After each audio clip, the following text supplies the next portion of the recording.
Hey everybody, Tom Sparks with Sparks Media Group. In this video, we're going to use the Matterport Pro3 camera and we're going to capture this warehouse room anyway. We're not doing the whole industrial space, just this particular room for the purposes of getting the data file and comparing them. And so I will show the process. The first step we want to do is make sure we're connected to the Matterport SSID with Wi-Fi, and we are. Next, we're going to open Matterport, and then we're going to create a new job. Now, on this scan, I'm going to do a high density because I want to compare the max end of what this can do. I think on a previous scan of this space, I did the standard density. So we're going to do a high density. It's going to take about 2 minutes to gather data, and we will time that. So I'm going to start my countdown, and we're going to hit start right now.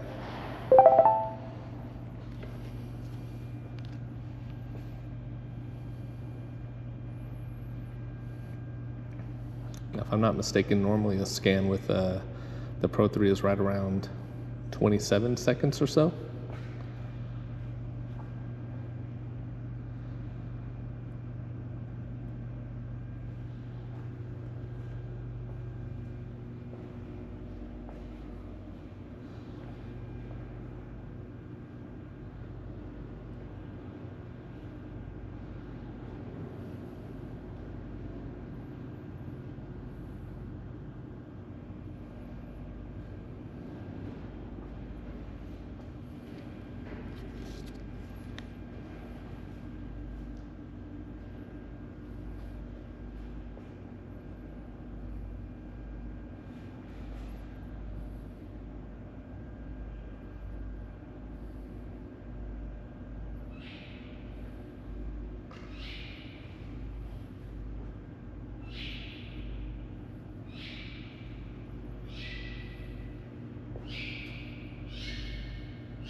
So we're at 2 minutes, 7 seconds for the scan.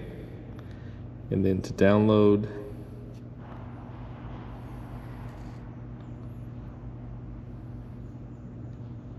let's see here.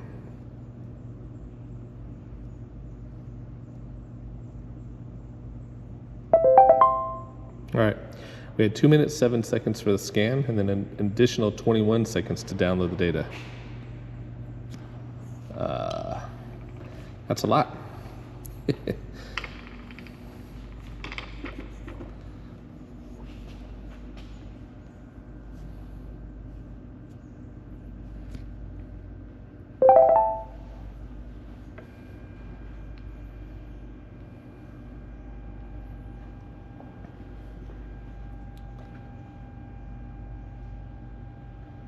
So here poses a question.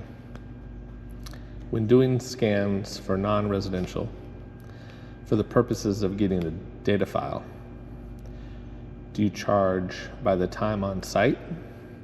Because 2 minutes to scan, 2.5 minutes to scan is a lot longer than 27 seconds. Or are you charging by the scanned square foot? I think if a client is expecting a higher end point cloud file or higher end data, top of the line, top shelf data, you would charge maybe by time on site, whatever that is. And if it's just a regular scan for non-data purposes, just for like marketing or facilities management or anything like that, maybe charged by square foot. Pricing for this type of work really is based on a bunch of different factors. It's based on the market that you're in. It's based on how much competition you have in the area. It's based on your skill set.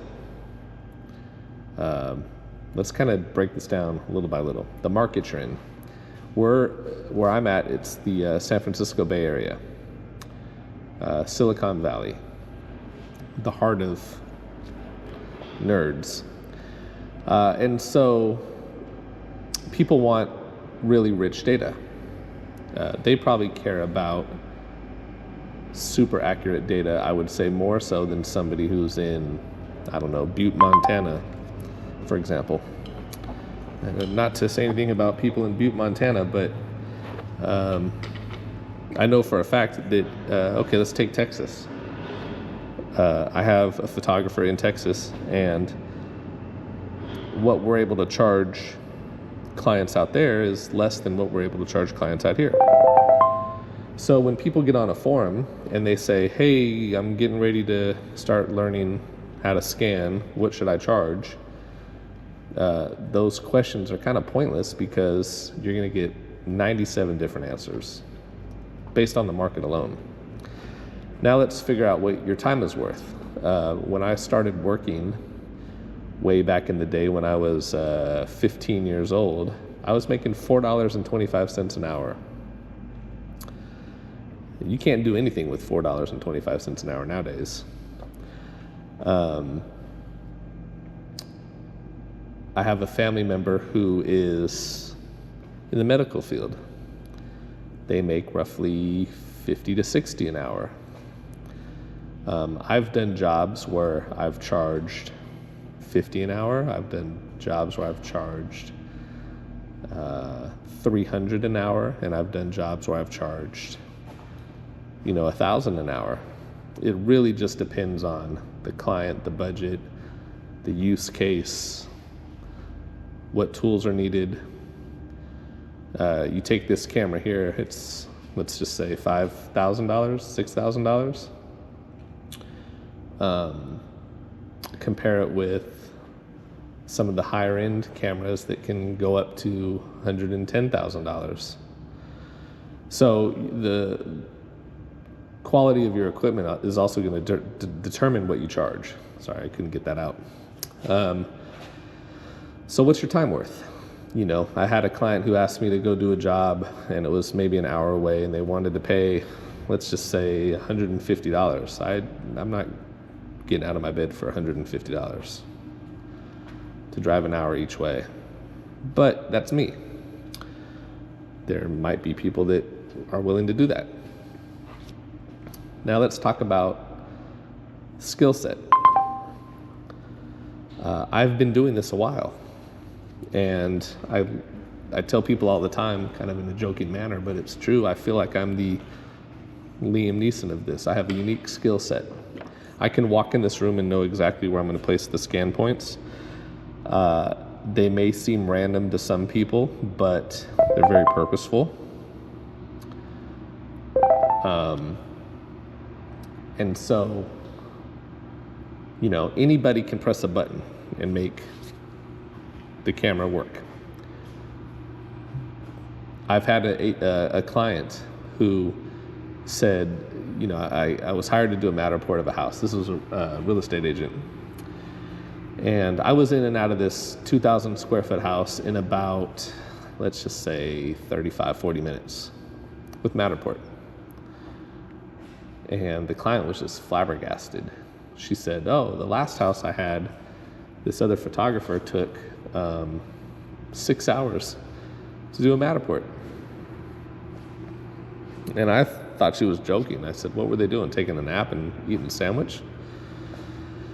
Now, Matterport is kind of unique because they support a bunch of cameras that aren't their own. So when we're offering 3D tours with Matterport, I'm only using the Pro 3, and I might use the Pro 2 depending on the use case. But we have several Pro 3 cameras that me and my crew use, and that's all we're offering. We're not offering any of the other 360 cameras. We're not offering the Axis system because I don't feel that the quality is up to par with what the Pro 3 can deliver, and the Pro 2 for that matter. So maybe that other photographer had, let's say, the Axis, and he was using his phone. Well, it's going to take longer than using the Pro 3. And a lot of clients don't care, or maybe they don't know. They just know Matterport. They don't know what kind of camera you're using. And so it's up to you as the person providing the service to educate them. Well, hey, if you want a really high accurate data file, you're not going to get that with your smartphone or with one of the 360 cameras. You're not even going to really get that from the Pro 2. You're going to want the Pro 3. Well, if you're a person offering Matterport who doesn't have a Pro 3 and you get a client who says, hey, I need a Matterport scan, your first response is, yeah, I can do it. And then when you find out what they need, you're kind of going to paint yourself into a corner because you're not going to be able to offer that if you have a non-Pro 3 type camera. So that's all kind of boiled into skill set and maybe even equipment. We'll put those in those categories. How efficient are you at doing your job? Practice makes perfect, and as you practice, you get better. Think about when you, I don't know, what would be something that takes a lot of time at the beginning when you're first starting it, but as you go, you get better at it, it reduces the time. First thing that's coming to my mind is sewing, maybe making a blanket. I remember my grandmother tried to teach me how to crochet, and I got, like, from what I remember, one little like strand, one little row done. And it seemed like that took me forever. Well, she sat there and she was legally blind. She had a eye condition that caused her to lose her sight. And she was able to crochet by feel. And she was running laps around me. Well, she had been doing it for, 40, 50 years, and I had just did it for maybe 30, 40 minutes. So not everybody's going to charge the same just based on that, If you're a client who's okay with somebody doing a Matterport tour and staying in your space for 8, 9, 10 hours, yeah, maybe you'll save some money because they're going to charge you less. Whereas with me, I can get in and get out. Time is money and time matters. And there's not a lot of clients who are okay with tying up their space for that long of a period of time. So I'm going to charge more for that. We do a lot of hotel shoots. We do a lot of retail spaces, and those spaces can't be shut down for hours on end. And so you really have to know what you're doing. It's a high pressure situation. I've brought on several photographers lately who were new to doing Matterport, and I've thrown them in situations, and it's interesting to see how they handle it. Where it's like, okay, we really have to get through this space efficiently. You don't have time to double check your work. Just get it done right, obviously, but then get out of the space.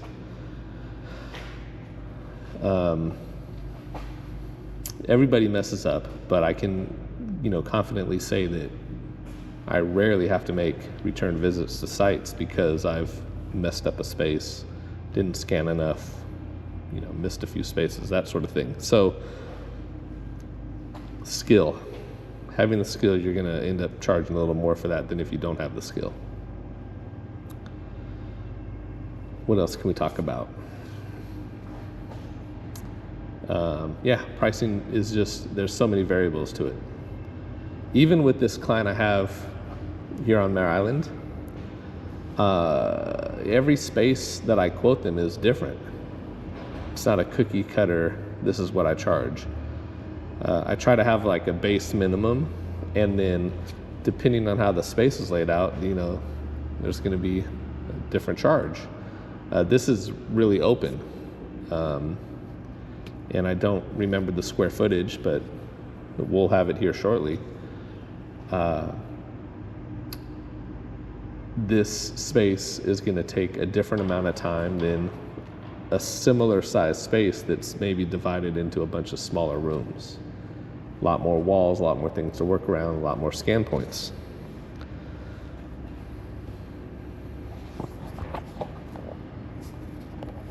So again, every space is a little different. Geez, we're working on our 6th scan point. I guess that has been about 12 minutes or so.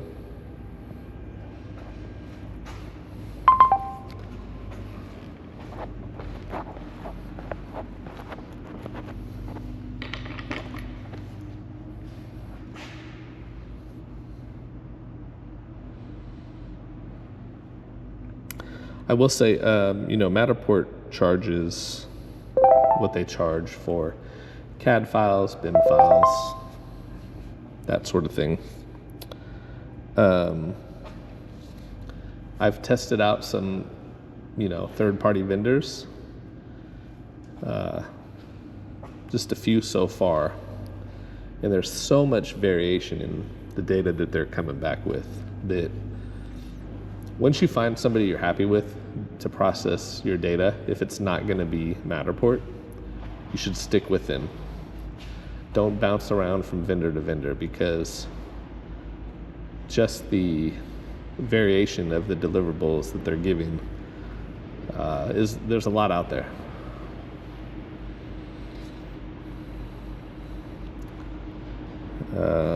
Now with Matterport, we're going to mark windows. Here's something I learned was pretty efficient. I think one of my photographers, Keith, taught me this. Use your Apple Pencil. It was either Keith or Marcus. I think it was Marcus, maybe. You can mark your windows pretty efficiently.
Oh, I'm going to go off on kind of a little bit of a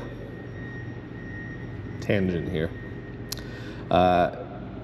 In some of the posts online regarding Matterport, I see a lot of Matterport users who frequently will say, hey, I'm getting ready to scan an auto dealership. Does anybody have an example I can show the client? Or, hey, I want to pitch to baseball stadiums. Does anybody have an example? And I think Matterport has a gallery on their website of different spaces that might be free to use. But I would really caution anybody from using work that's not theirs. And the reason is because you don't know what kind of camera they're using. You don't know how long they've been in business. That tour could have them in reflections on mirrors or windows. That's not a good look. And at the end of the day, it's just not your work. I come from a photography background, and I would never create my website and say, hey, hire me for your next family shoot or wedding or whatever the shoot is.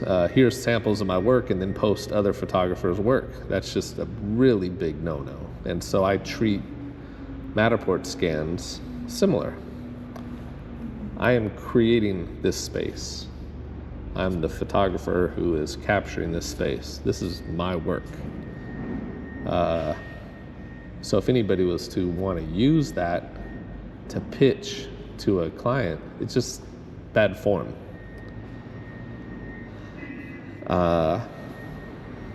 Go out and, do some free scans, hustle up some clients, and put in the work. I had a really big global client reach out to me based on my YouTube channel. And I laugh because this story is frustratingly funny. The client saw my videos, reached out and said, hey, we have a project in another country we need scanned. Can you do it? And I said, sure. So they wanted to hop on a call. So we get on a call, and I'm telling them, kind of a little bit about me, what I do, how I do it, based on what they told me about their project, how long it would take. And the call went well. It was like a vice president of something, and whoever needed the scan done, which was that the vice president was their boss. So at the end of the call, they say, yeah, well, we're talking to a few other providers, which is understandable. Get quotes. I'm not mad at that.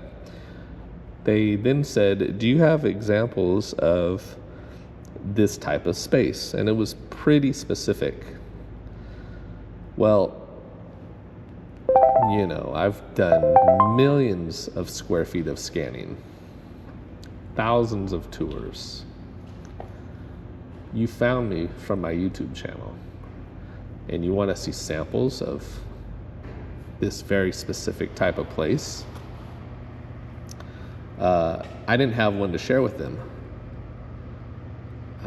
Not because I hadn't done it, just because for confidentiality reasons, I can't share everything that I do. And I don't share everything that I do. Think about this. I shoot every single day. 6 days a week. Not every single day, 6 days a week. I try to take one day off. My team shoots pretty much every day. So, we're doing a lot of work. So I didn't have anything to share with this client. So I sent them some other examples that were very similar, just not specifically what they were looking to get done. And then I gave them the quote, and the quote was to cover, my airfare, my hotel stay, and then my rate. And I told some family members who aren't familiar with scanning about what I quoted, and they were like, well, you must not want the job because you quoted them too much. Okay, well, you don't do this work, so you wouldn't know what that price should look like. So a couple weeks later, I hear back from the client, and they went with another vendor. And I wasn't too concerned that it was because of price, just because I knew what this company wanted, and there was some time constraints. You know, it was a space that was going to be occupied 24/7 by people, and they wanted nobody in the scans. So there's a little bit of what I call a PETA tax, a pain in the ass tax, that I added on because of the fact that I'd have to work around people and wait for them to walk by and that sort of thing. So anyway, I quoted the rate. They went with another vendor. It wasn't because of my rate, which was good to know. They went with another vendor because that vendor showed them an example of the space that they specifically wanted to see. And I just was like shaking my head, because I had no doubt that I could have captured that space efficiently and in the way that they needed. I just couldn't show them an example. And I thought it was a little nearsighted on the client, but I get it. If you want to see what you want to see, then that's what it is. But yeah, I missed out on that opportunity, which was unfortunate. But other opportunities have came up since, and you know, I'm blessed. So I'm not gonna cry over spilled milk. So all of that to say, don't use other people's examples and pass it off as your own. Just not a good look.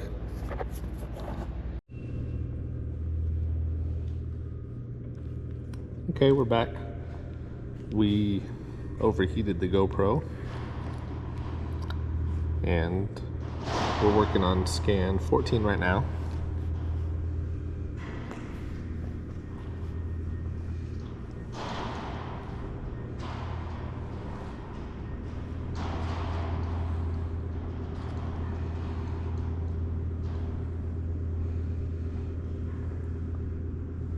About halfway done with 14. And then we'll see. I think I'm going to do one in the center of the room, and we will see what else after that.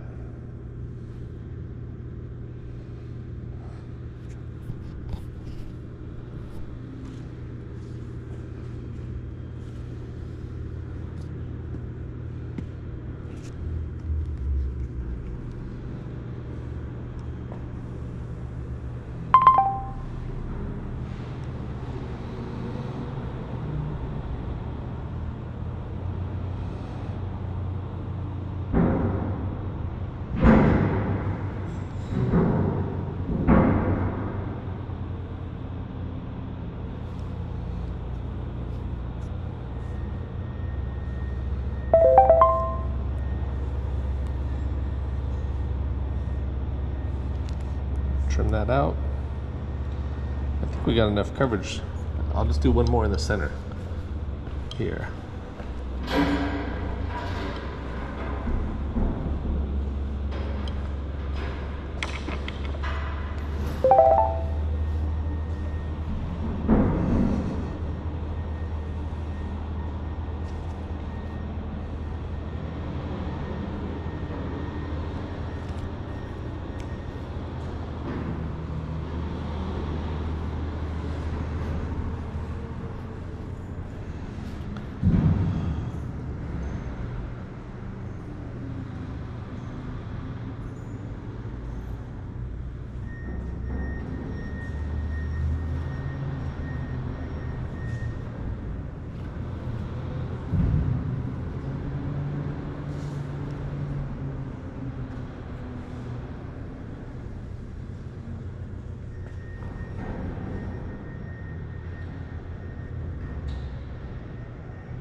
So 15 scans.